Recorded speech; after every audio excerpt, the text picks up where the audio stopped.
अस्सलामु अलैकुम वरहमतुल्लाहि वबरकातुहू। नाज़रीन इकराम, उम्मीद करता हूँ कि आप तमाम ही हज़रात खैरियत से होंगे।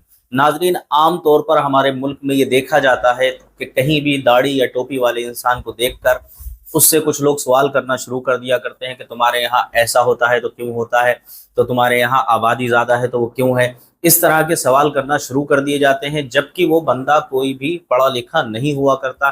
कोई खेत में काम करने वाला किसान है, कोई मजदूरी करने वाला मजदूर है, उससे इस तरह के सवाल किए जाते हैं सिर्फ इस वजह से कि उसके दाढ़ी और टोपी। जब इसी तरह के सवाल किसी पढ़े लिखे मुसलमान से किए जाते हैं और ख़ास तौर पर किसी आलिम से किए जाते हैं, तब क्या रिजल्ट आता है सामने, वो आज इस वीडियो में आप देखेंगे। कितना ही तीखा सवाल कर लिया जाए, बड़ी ही आसानी से जवाब दे दिया जाता है। आइए देखते हैं इस वीडियो के अंदर। कहा जाता है जन्नत जाओगे तो हूरें मिलेंगी। क्या ये वाकई सच है कि बस कहने की बात है? देखिए, जब कोई एक सिस्टम समाज का डेवलप किया जा रहा है तो उसमें दोनों बातें होती हैं, सज़ा भी होती है, इनाम भी होता है। तो कहीं इनाम का तस्करा होगा ज़रूर, अब उसको ओवर एम्फसाइज किया जा रहा है और उसको बढ़ा करके बयान किया जा रहा है। ऐसी चीज़ें ढूंढी जाती हैं, सर ने भी ऐसा बहुत रिसर्च करके ऐसी चीज़ें ढूंढी हैं हमारे भाई साहब ने। तो वो इसी तरह का है कि बहुत ज़्यादा उसको उसका प्रोपेगेंडे के तौर पर उसको प्रेजेंट किया जा रहा है, वरना सज़ाएं भी बहुत सारी हैं, बहुत सारी। अच्छा, हर धर्म में है, सिर्फ इस्लाम की बात नहीं, सब जगह इनाम और सज़ाएं दोनों चीज़ें रखी गई हैं। एक पाकिस्तान की जर्नलिस्ट हैं, उन्होंने वहाँ एक मौलाना से पूछा कि मेरे हस्बैंड को तो हूरें मिलेंगी, मैं जाऊंगी तो मुझे क्या मिलेगा। अब एक प्रॉब्लम है,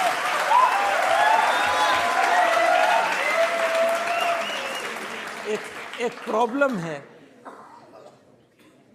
वो ये है कि मैं तो ये चाहता हूँ आपसे भी कि पाकिस्तान का तो जिक्र ही ना किया जाए।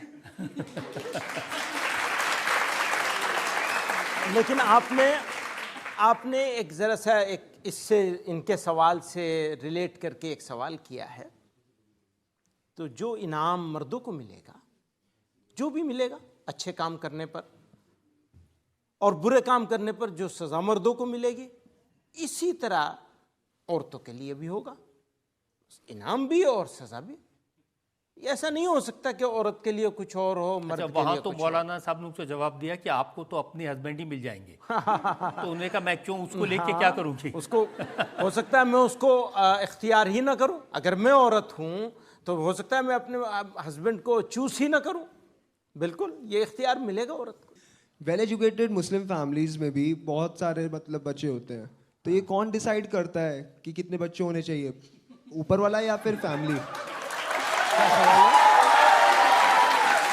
उनका सवाल है कि इम्प्रेशन ये है कि जो मुस्लिम फैमिलीज़ हैं उनमें बहुत ज़्यादा बच्चे होते हैं, तो कितने बच्चे होने चाहिए ये पेरेंट्स डिसाइड करते हैं कि ऊपर वाला डिसाइड करता है।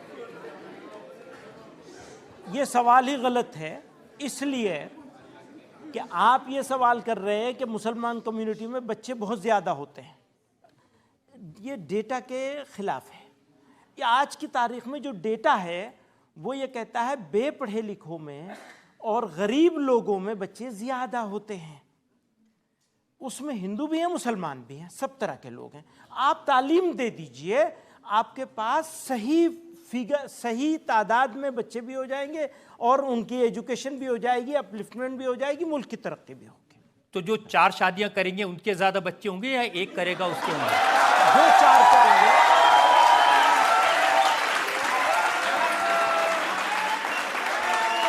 इसके ऊपर भी डेटा मौजूद है।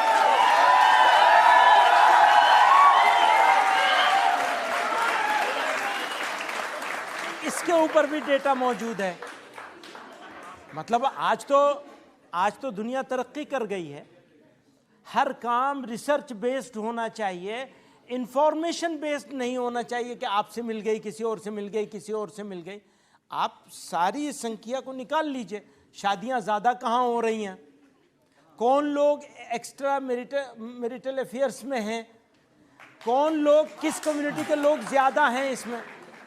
ये मुसलमान हिंदू का मामला है ही नहीं, न संख्या का मामला मुसलमान हिंदू का है, ना ही एक से ज़्यादा ताल्लुकात तो रखने का किसी और मजहब में तो एक से ज़्यादा शादियाँ करने की इजाज़त नहीं है। हाँ नहीं है, उसके बावजूद कौन है ज़्यादा इसमें, ये ज़रा देख लीजिए इंडिया में। अच्छा, आप कह रहे हैं कि इजाज़त नहीं, उसके बावजूद कई कई रखी हुई हैं। यही हो रहा है, तो अब उसका क्या करेंगे आप? मुझे नहीं लगता कि लोग इस बात से इत्तेफाक करें, वो क्योंकि मेरी तो अक्सर बातें ऐसी हैं कि एक ख़ास इन्वायरमेंट क्रिएट हो गया है। मेरी तो एक बात भी लोग मान ले तो बड़ी बात है, बहुत बड़ी बात होगी मेरे लिए, सौभाग्य की बात होगी। तो देखा आपने इस वीडियो के अंदर किस तरह मौलाना महमूद मदनी ने हर सवाल का आसानी से सरल भाषा में जवाब दे दिया। होना भी यही चाहिए था, क्योंकि जब आप किसी आलिम से और किसी जानकार आदमी से बात करते हैं तो कितना ही आपका तीखा सवाल हो उसका बाआसानी जवाब दे दिया जा सकता है। लेकिन आप किसी राह चलते मजदूर से, खेत में काम करने वाले किसान से उल्टे सीधे सवाल आप करना शुरू कर देंगे तो वो उसका क्या जवाब देगा। आपने सुना, मौलाना महमूद मदनी किसी भी तारुफ के मोहताज नहीं है, इसीलिए मैंने पहले नाम भी नहीं लिया था, क्योंकि आप देखकर ही अंदाजा कर सकते हैं कि किस शख्सियत से सवाल रजत शर्मा पूछ रहे हैं। और आपकी अदालत जैसे शो के अंदर, जिसके अंदर आम तौर पर हर इंसान जाते हुए कतराया करता है, लेकिन मौलाना महमूद मदनी आसानी के साथ वहां पर बैठे हुए तमाम सवालों का जवाब देते हुए नजर आ रहे हैं। अस्सलामु अलैकुम व रहमतुल्लाह।